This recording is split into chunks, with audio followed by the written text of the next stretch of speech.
one tonight, even though it looked like it was full, but every Tuesday they should have one for a while. Okay. There's still demand. Do we have to make appointments, do you think?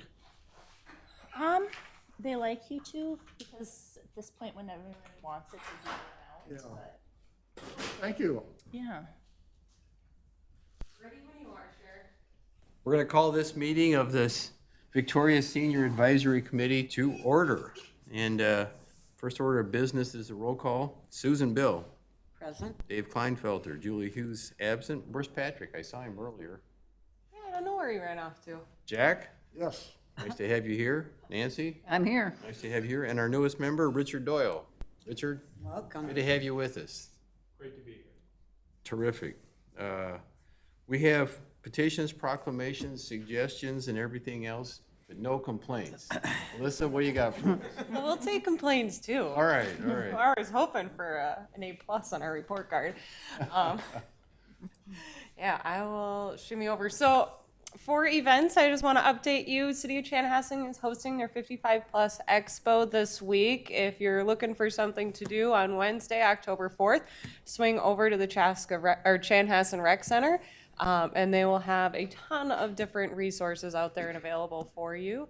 So, and if you want to find more information about that or their address, you can check out their website. We're also promoting it on the City of Victoria's website as well. The other thing I want to add is the Donuts in Victoria. The one for October is coming up on October 18th at 10 a.m. It's going to be at the Rec Center again. And this month's topic will be on smoke safeties. So if you're interested in learning more about changing your fire alarms or carbon dioxide alarms, feel free to meet with Chief Hager and he'll tell you all about that. And then we also have 2 Medicare workshops coming up later this month and as well as November. You can sign up for those and find more information on the Recreation Center's website. And then the last piece of information I want to share was brought to us by committee member Jack. I don't know if anyone sees the Star Tribune, but there was a great article back in September's newspaper about plans for America's old age. Just talking about aging, and as we're looking at demographics in our population, we're starting to see obviously that shift from the number of children being born compared to the number of people that are turning to that 55 plus age. So I know it's hard to see on the screen now. I just want to draw attention to it, and I'll be sharing it with you after this meeting. It will also be in the minutes, and I think Jack might have brought in copies. So I don't know, Jack, if you want to add anything. Well, thanks, Jack. Excuse me? I think there's enough there. It was a little scary to me. They said very soon more than half the people in Minnesota will be older. I'll just say older, retirement age. Yeah. Yeah, and there's a great case study mentioned here about Japan's population. They've already gone through this transition, and obviously it will be a big shift. So I think it's something definitely to look into and just to see as we're moving forward into the future. How can we steal ideas or use other ideas to ensure that we're growing and looking to the future appropriately? So it's a great article. Thank you, Jack. Yeah. On that topic, have you folks heard of the Netflix series, The Blue Zones, by any chance? Anybody? The Blue Zones, my wife and I really enjoyed it. It's a book that came out about 10 years ago, I think. It was first written by a Minnesotan, but this gentleman did a Netflix documentary series about the Blue Zones. And these are 5 locations around the world where people live longer than you would expect. They have more octogenarians in these 5 locations by far than any other place in the world. And it's like, what's going on here, you know? So they studied these 5 locations and came up with, here's the things that these folks have in common. One of them is in Japan, Okinawa. There's one in Italy. There's one in Costa Rica. And they summarize what they've done to live long. And then this gentleman that ran the program picked a community in the U.S. to try to implement some of these same things, Albert Lea, Minnesota. Wow. And they got some really interesting results. So if you liked watching that kind of stuff, I was fascinated by it. It's really appropriate for what your article is here, Jack, about how to live longer and happier and healthier. Very good. The blue zones. Thanks. Yeah. Sorry, did I interrupt you? No, that is all I had. I thought, okay, we're good? Go ahead. I have two comments. I went to Donuts in Victoria in September, and it was on transportation. She did an excellent job describing what the city of Victoria is in store for with all the construction, as well as what I thought was very good. Carver County is managing the project because they felt the need to, with Chaska, Chan, and Victoria, there's linkages between all of them. It was very interesting. And then secondly, when you talked about Donuts in Victoria in November, I took my grandkids to the open house. They did an excellent job. It was wonderful. So I just wanted to say kudos to both of those events. Wonderful. I will pass that on to both Fire Chief Hager as well as our city engineer related to those. Just an FYI on the transportation piece, not to delve into this, but it is good to bring awareness. There is going to be significant transportation projects that will be coming to Victoria and the region in the next couple of years. And it's going to be really quick. We're going to see those traffic cones being back up and seeing detours coming up. So it's really helpful to know how can we best share this. So if you do have any ideas on ways that we can educate the public, ways that we can reach our older populations related to these transportation projects, please let us know, because we're always looking for opportunities to share this. And if you are looking for more information, Carver County is managing this. I know they're having more open houses coming up, so I'll be happy to share any of those with you as well. Alyssa, on that note, it was 9 o'clock, I believe, on a Wednesday morning, and I think 95% of the people there were older adults. And then I know somebody who went to the Arboretum and found that helpful too, but I think that possibly more community outreach and more topics like that, because it's pretty major. It was very helpful, and it was explained in a very user-friendly manner, so. Are those videoed and recorded so you could go back and watch it on the city website? No, we do not have those recorded, but I know seeing such a draw to that specific Donuts in Victoria, we will be hosting similar programs later in the year.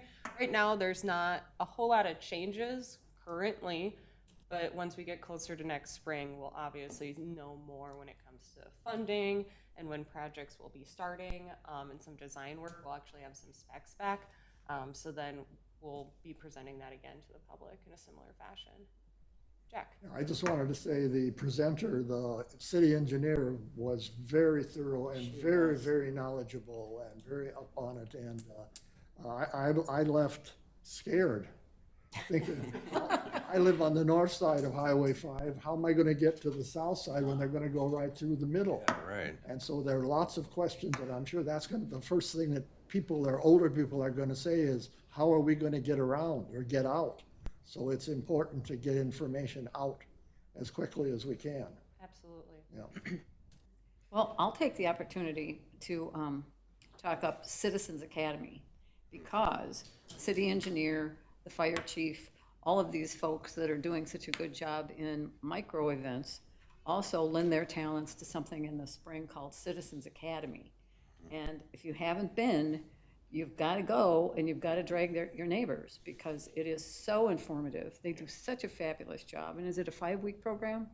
5 or 6. 5 or 6 weeks every Thursday night, and you go to different sites. So there's an event here, there's an event at the firehouse, at the water treatment center, at the Public Works.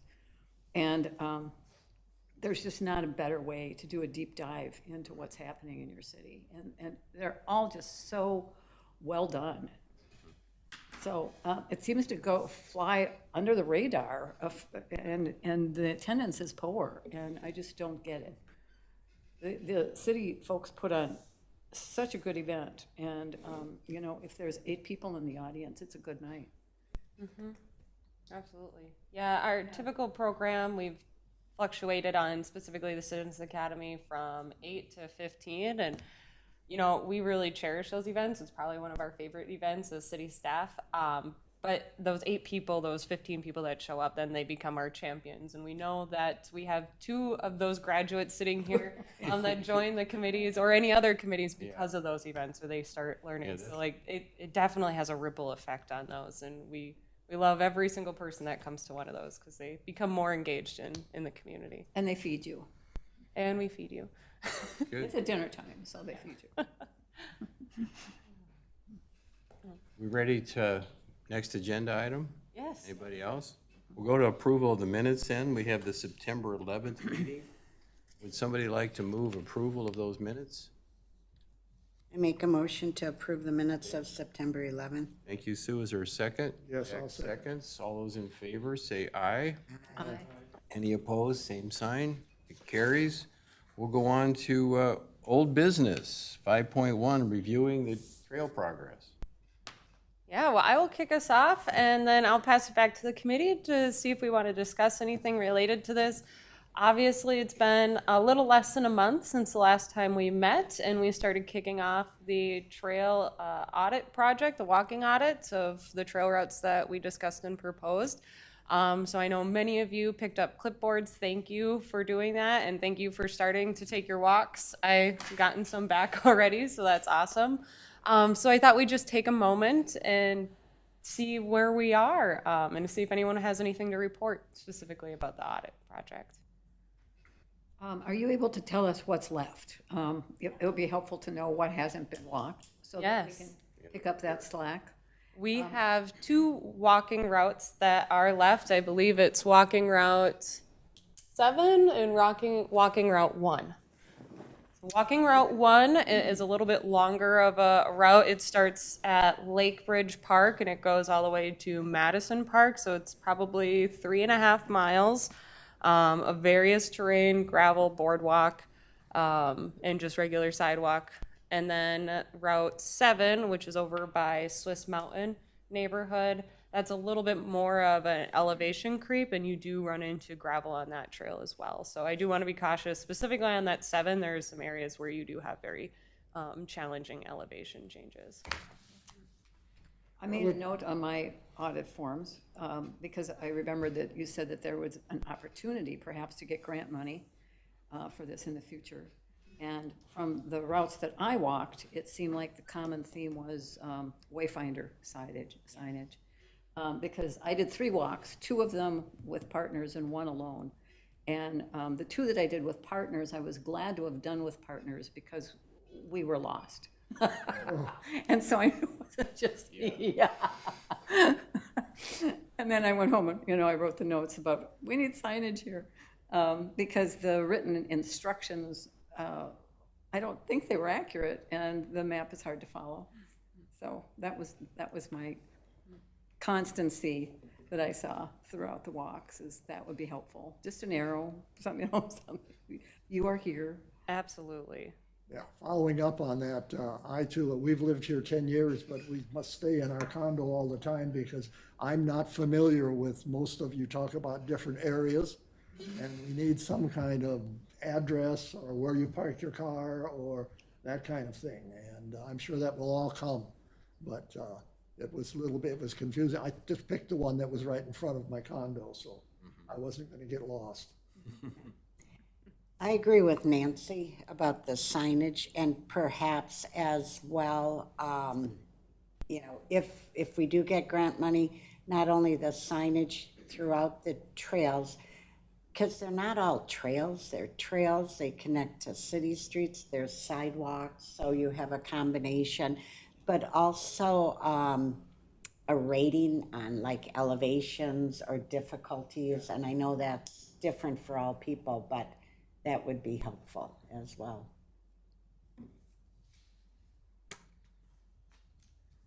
Any other thoughts? It'll be fun to publicize the routes, because I've lived here 5 years. I've been in neighborhoods now that I had never walked in, like to Jack's point. Because we live right on the regional trail, we stick to it. And you don't even realize, you know, what other opportunities are available. So it'll be fun to help people venture out and learn more about the city. Wonderful. Yeah. I do have one more question. I've walked probably all of them, but the Swiss Mountain Trail, not for this, but Nancy and I walked the Rhapsody one, which I think was the longer one. And they do have a park shelter there. And then I did one of the Lions Park ones, and fortunately, neither one of us had to go to the bathroom, so we don't know. But if there is a shelter, are those restrooms open all the time, and as well as water fountains? Yeah, that's a great question. So it depends on the shelter. So let's take Rhapsody Park, for example. We have those scheduled to unlock and lock for park hours. So they open automatically at 6 a.m. and they close automatically at 10 p.m. So they are closed for that period of time in the evening. And then for other parks like Lions Park, Lions Pavilion, depends on what side of the park you are on. So if you're on the Lions Pavilion side, those also automatically lock and relock at 6 to 10. If you're closer to the baseball fields, there's another shelter over there. We don't have those locked at a specific time. But if you're over by Wasserman at that shelter, we have those locked all the time. They're only available for rentals. So it really depends on the park. And I think that's definitely part of the overall campaign of marketing these. What kind of bathrooms do we have? What are their schedules? Are there water fountains? And just really getting that larger picture when you start going to those for trail walking. And it might be too much to have on there, but some of the trails are like full sun, a lot of sun, so the amount of shade might be important determining when you walk, but I know that's a lot to have, but it could be on the website possibly. I think that's a great addition, and as staff, when we've started walking these, we've also captured that as well, because shade is really important. And it's maybe there's not natural shade through trees or anything like that, but you know, it gives you the opportunity to wear sunscreen and know what you need to do if you want to walk that route. So I think that's a great thing to add. I don't think it would be anything too much whatsoever. I thought of one more thing. Are e-bike or electric bikes allowed on all the trails? There was no signage that they weren't allowed, but I just wanted to ask. That's a great question. I believe we've talked about this a couple months back. And because e-bikes are new, we don't necessarily have provisions or ordinances in place that says they're prohibited for any reason. There is a speed limit, and I don't remember exactly what that is on the trail right out here, the regional trail. It might be 20, it might be 25. So as long as you're within that limit, they're not preventing anybody from utilizing those e-bike formats.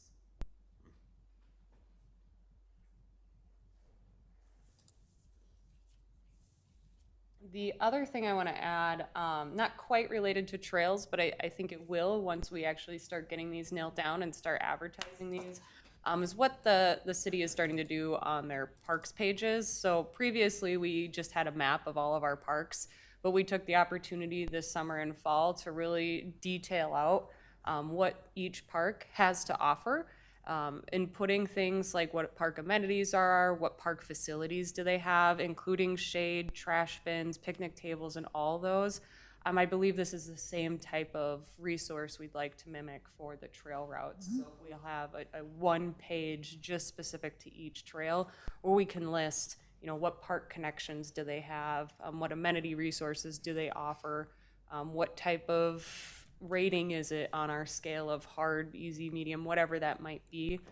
So I think we have opportunity to really give residents or the community opportunity to discover what these trails are before actually visiting them.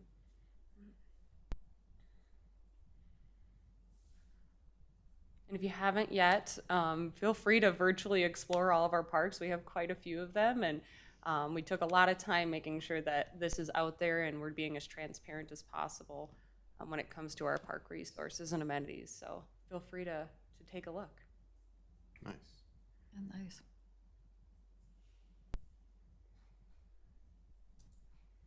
Great. I don't think I have anything to add here. I'll pass it back over to you. So we're moving to item number 6.2. We're gonna name some of these trails? Yes, we are. So obviously, now that we're kind of at the phase where we're walking these trails, we're starting to identify what their needs are for future development. We also have to consider what we want to name them and how we're going to promote them. So I wanted to walk the committee through the city's park and facility naming policy a bit before we officially start naming these. Right now on your sheet, I think they're just 1, 2, 3, 4, etc. So I think it's a opportunity for the committee to maybe start naming these if you have a really good name that you'd like to submit to as a committee, or just trying to get a good grasp on what you think staff should come up with the naming structure for some of these. And I also want to note, specifically related to that age-friendly is kind of what we've termed some of those other routes, thinking through what we should consider naming those type of trails specifically. And maybe age-friendly is the word, but maybe we're missing something related to those trails as well. So just to kind of delve us into the city's policy quickly. Maybe. How does the city in general become aware of the ability to name a park? Will there be information going out somehow? Yeah, I'm gonna try and pull this up quick. I think I'll be able to answer your question. 28, there we are. It's quite small. So the city council has a specific policy related to any sort of naming, and as included in this policy, trails or trail routes are defined as parks. So they do have a process that they need to be gone through in order to officially name any sort of trails or trail routes or parks related, similar to what we're doing today.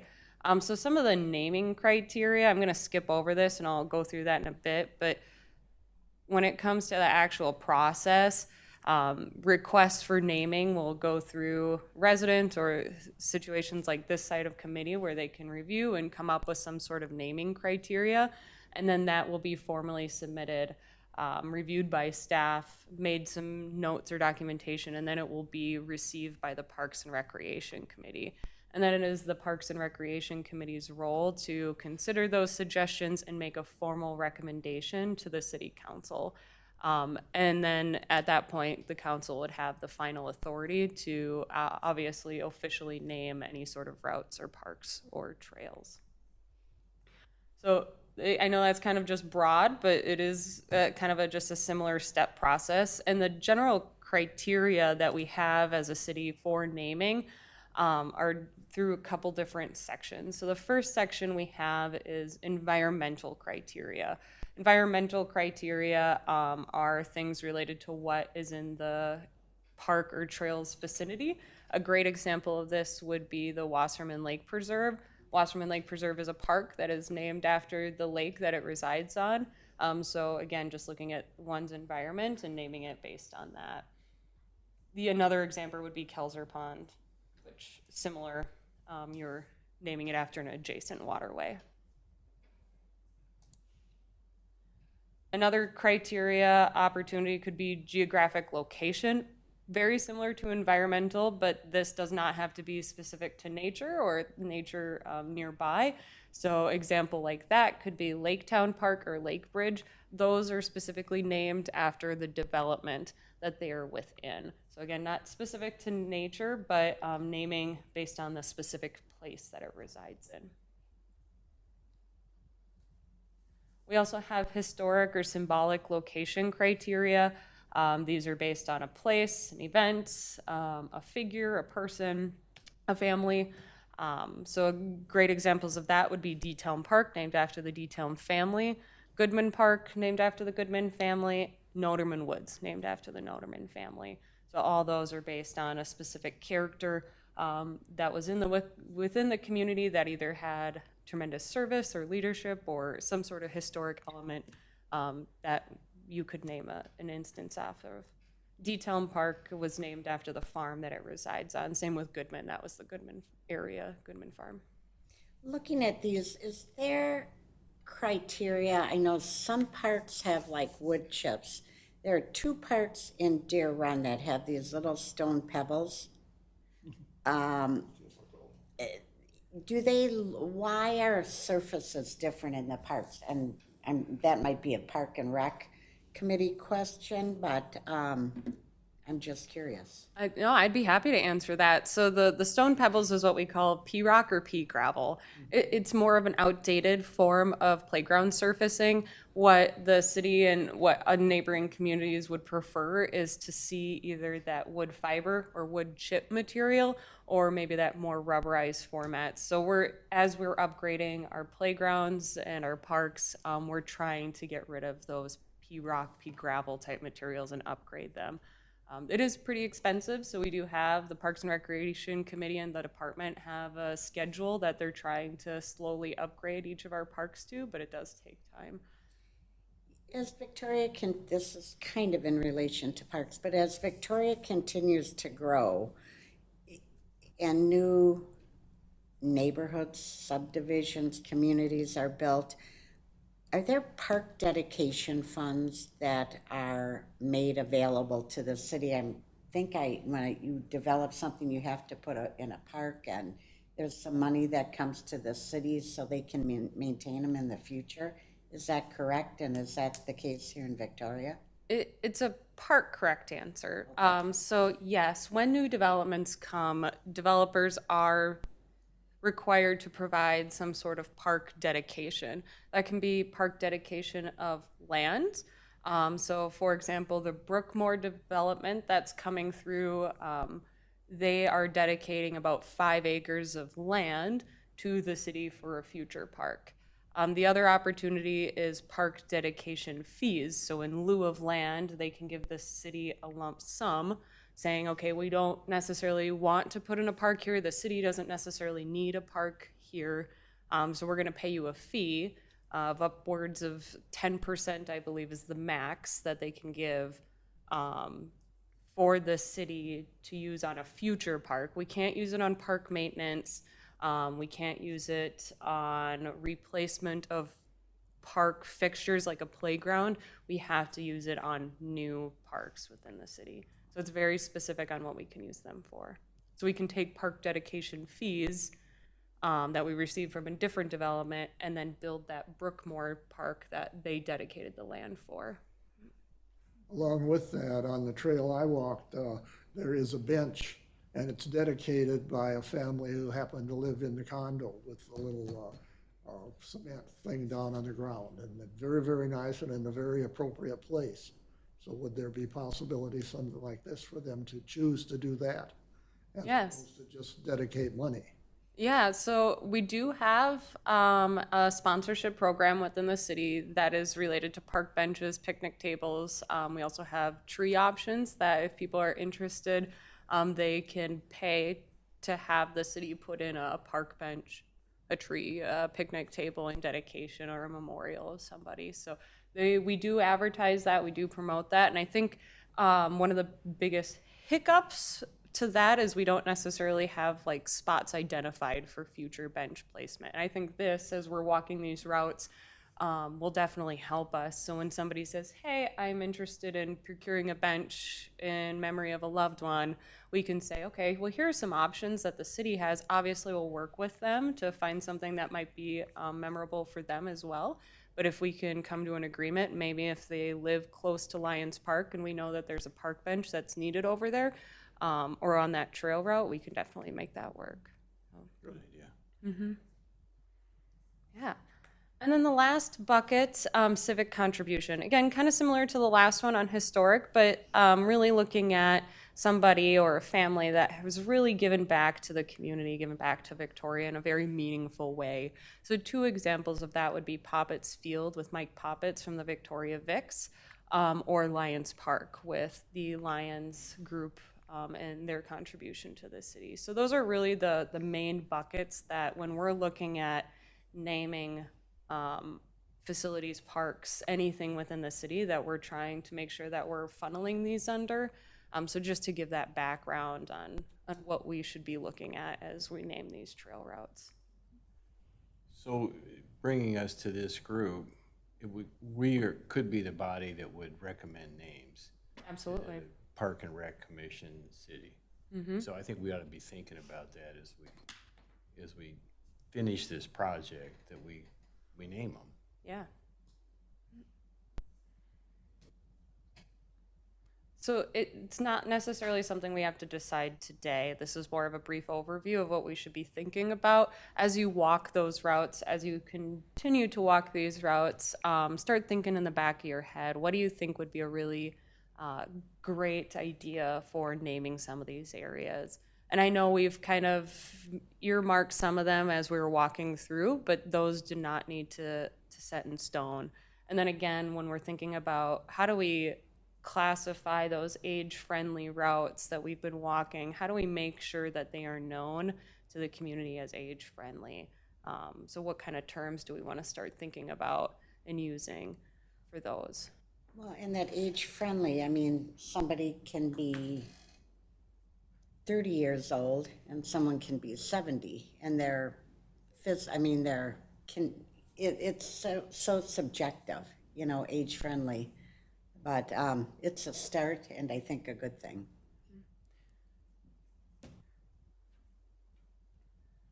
Yeah, is there another word that we should be considering? Because you're right, it doesn't matter how old you are, it's really based on Your physical condition. as well as your interest in walking. Maybe you just are starting out and you want to do something smaller, you don't have a lot of time. So what do we want to do for classifying those? Or is the purpose made for seniors, that 55 plus community, therefore we want to advertise them that way? It makes more sense to me personally to have the designations about shade or elevation or difficulty and then let it go, because you can make your own decision after that if you know it's a difficult route or an easy route. Okay. Rather than us trying to I agree. guess. We can definitely look into that and just modifying them slightly. So, because as we know, some of those, what I'm just going to keep calling age-friendly for this discussion, so we separate them.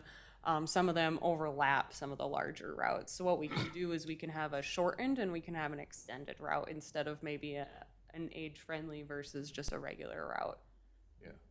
Well, and the way that we designate it, when we were looking at the parks example that you were giving, there was a case on there that I saw where they were saying the equipment's appropriate for kids, 2 to 5, and things appropriate for kids older. So the designation towards age is really subtle. We wouldn't have age-friendly in the banner headline. It could be a subtle thing like that would just say age-friendly, so that if mom and dad were here visiting their 35-year-old kid, the kid could say, here's a good choice.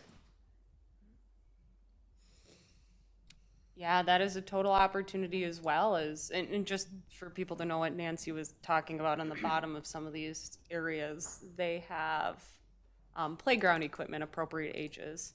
So maybe instead of appropriate ages, we just talk about some of the elevation levels and the inclines, and then people could make a decision based on that. Or maybe you just have easy, intermediate, difficult. Yeah. So it's simple for people to get an idea. Right. And the length, if it's 2 miles versus 4 miles, makes a big difference. We knew that. Yeah. But it's subtle, but it's there. So Yeah. people have the info they need. One thing I'd like to mention, my sister had come up with this. We're not getting older in life, we're getting more experienced in life. Yeah. So it's like older is sort of this category that you're now looking forward to. The more experience puts more of a positive thing on it. So we're talking about naming something that's just more positive. Yeah. Good idea. Absolutely. That we can do. Wonderful. So what's the next steps here? We're going to finish the audits, and at our next meeting, we have, what, Do you have a plan for when we come back in the November meeting? Yes, so we gave ourselves a tentative deadline of October 31st, the end of the month, to get these walk audits completed, and I think we're on a good start. So obviously that is a tentative deadline, but if we can get there, that would be great. And at that meeting, then we can really go through some naming suggestions and see if this is what we'd like to move forward with and propose to the Parks and Recreation Committee.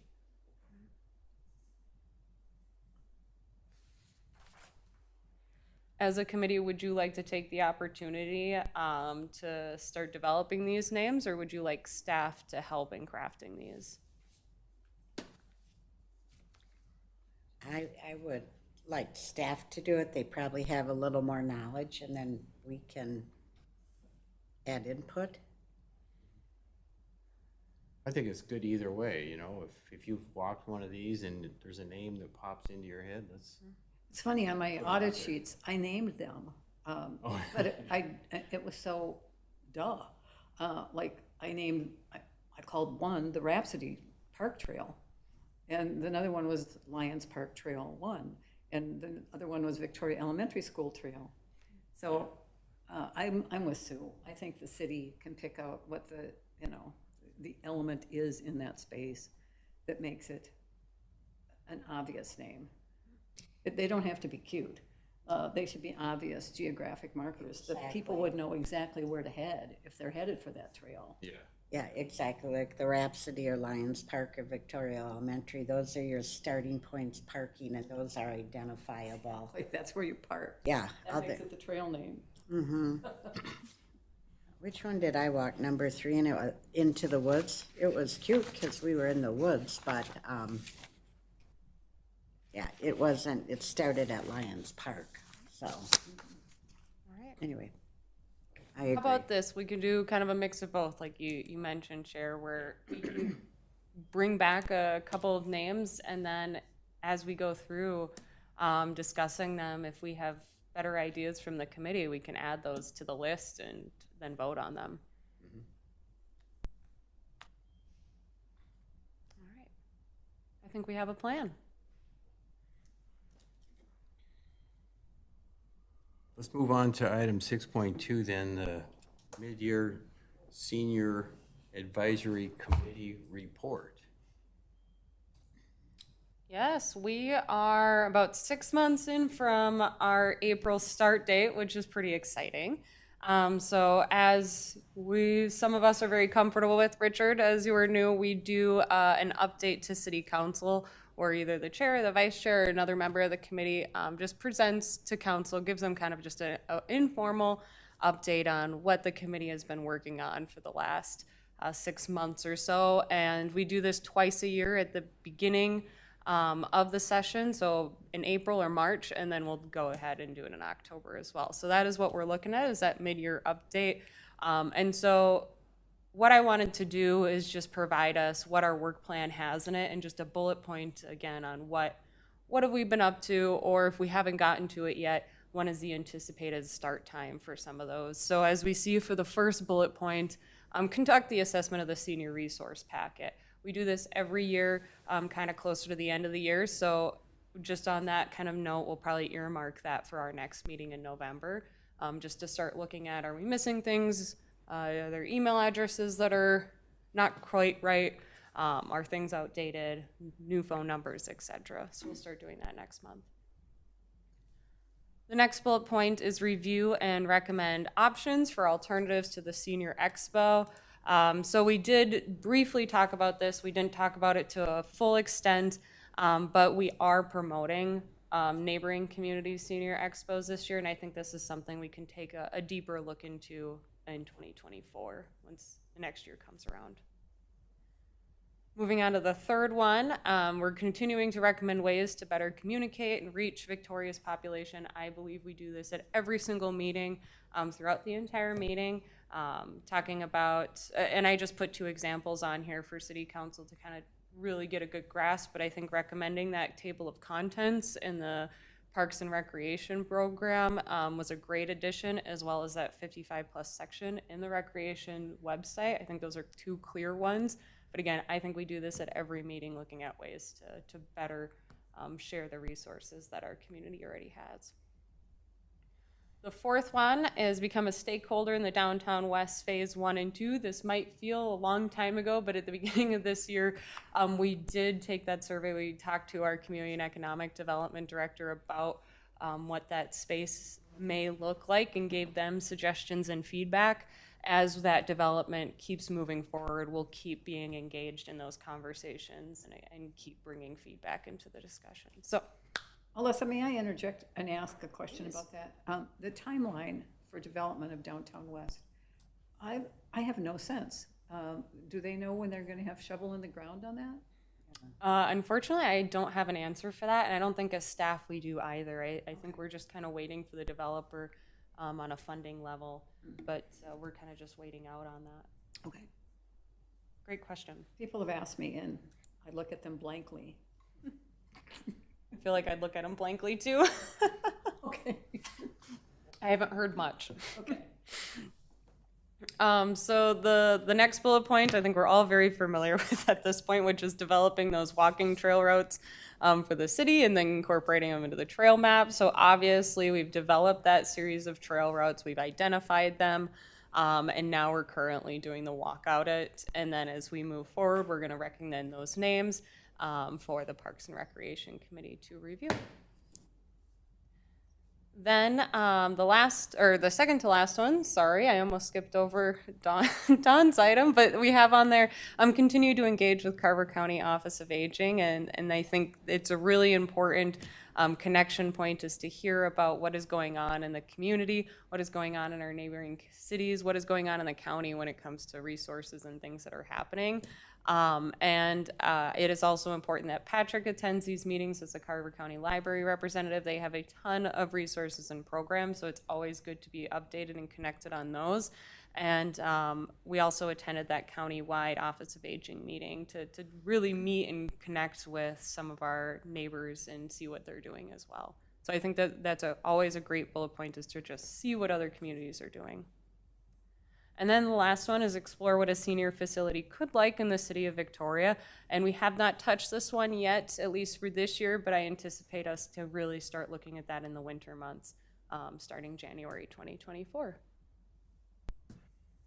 So with that, committee members, do we have any thoughts? Do you have any feedback, things that you'd like to incorporate into this that we may have missed, or things you'd like to remove? No, it's very thorough. It makes us look like we're really busy people. We've done a lot. You are very, very busy people. For meeting once a month, you all are very, very busy. If we ever have to look for work, I want you to write our resumes. Yeah, right, there you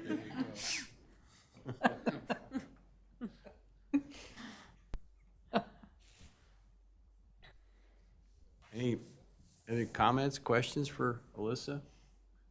Alyssa, we have the date, and do you have somebody lined up to do that yet? I don't. So if anyone is interested in presenting this to council, I believe it's October 23rd. It's 23rd, yeah. Monday at 6:30. So we are looking for somebody to present this to council if there's interest.